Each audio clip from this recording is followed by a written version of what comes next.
Hello and welcome to the Banker's Tech Talk video series, keeping up with the developments in the fintech space. I'm Joy McKnight, Managing Editor at The Banker, and my guest this week is Liza Russell, CEO of Inbotiqa, a fintech firm using artificial intelligence and machine learning to address the problem of clogged email inboxes. Liza, thanks so much for joining me today. Thank you, it's a pleasure. So what sort of big challenges do banks face when they have this torrent of emails coming into their inboxes? So there's around 124 billion business emails sent every day, which is just kind of beyond human scale. And in terms of the sort of the bank's systems, they use traditional email, and trying to cope with that volume coming in through their shared group mailboxes is a real struggle. It leaves them open to regulatory risks, reputational risks. You know, a missed email from which is a business critical instruction could actually lead to a huge regulatory fine.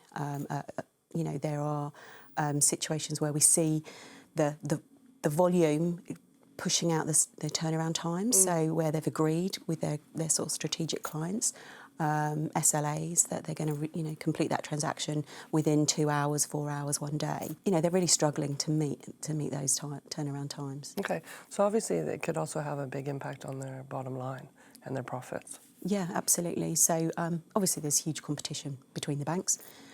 It's highly competitive. They're looking at their market share from a customer service perspective, their net promoter scores. So anything that's impacting on their operational efficiencies has a huge impact. From a poor productivity, inefficient processing, and that customer service. It's really significant on the bottom line. Yeah. So how does Inbotiqa use artificial intelligence and machine learning to really address this issue? Inbotiqa is intelligent business email. And we have a core workflow platform that overlays your existing shared mailboxes, which gives you the functionality to action, track and manage those emails, those instructions that are coming in. It gives you in-depth data analytics to enable you to look at your sort of management information. The machine learning piece is where we've created a module that's very specific for this sort of real problem of volume. So this enables auto-routing, so getting it to the right people fast.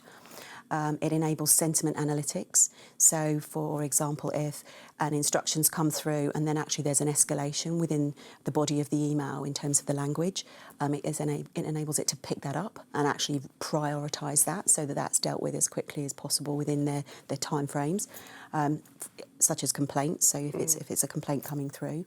The other piece that we are also working on is pattern-based load balancing. This is where you have processing teams with mixed skill sets, so it's to do with the load balancing and the distribution amongst the team. And then finally, one of our sort of goals at the moment, which we're working on, is to collapse multiple shared mailboxes. So some of our banking clients have, processing teams all across the globe.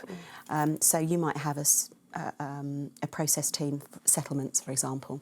So it may be settlements Kuala Lumpur, settlements New York, Manila, actually enabling us to collapse that down into just settlements at Bank One. Make sure that everything gets routed through right first time. It enables that one mailbox to stop the bottlenecks elsewhere and the scattergun approach.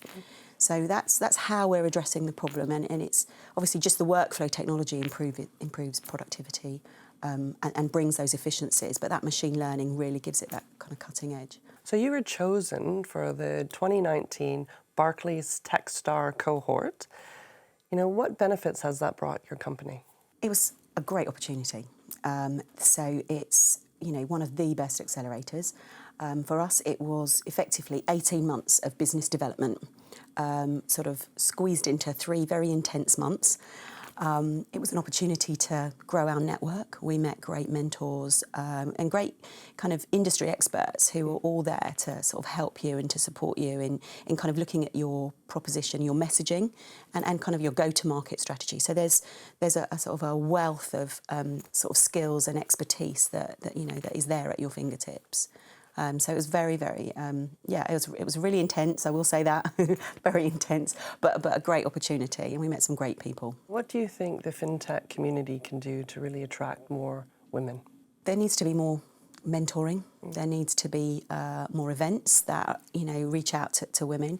I had the opportunity of working with some great sort of female CEOs. There was one on the Barclays accelerator. And I think we both agreed that actually it is such a male-dominated world that you need to be able to look out and see those role models, those women that are leading by example. And those events and those sort of mentoring schemes are where you meet these women. Well, thank you so much for your insights, Liza. Thank you.